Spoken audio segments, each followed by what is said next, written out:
Most of the strategy to remake America from within started with Antônio Gramsci, who wrote over 2,000 pages back in the 1930s. A plan he suggested has been the main focus of the left ever since. Antônio Gramsci was a neo-Marxist philosopher. Antônio Gramsci was an Italian communist.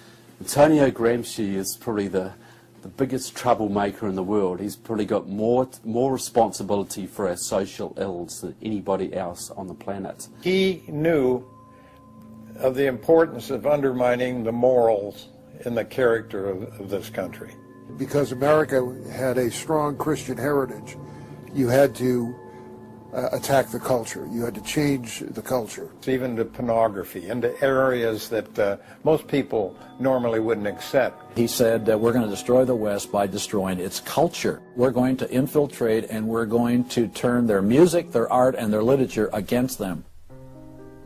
That means that you penetrate the universities, you write the books, the novels, the poetry, the music, the book reviews.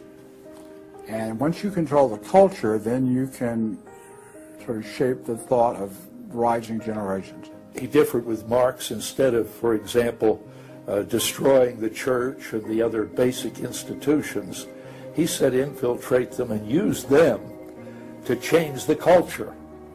What Gramsci had to say was that this is the way that government is perpetuated and society is perpetuated is through these churches, because they set the standards, they set the framework of the way people live, of rules, how families should be structured.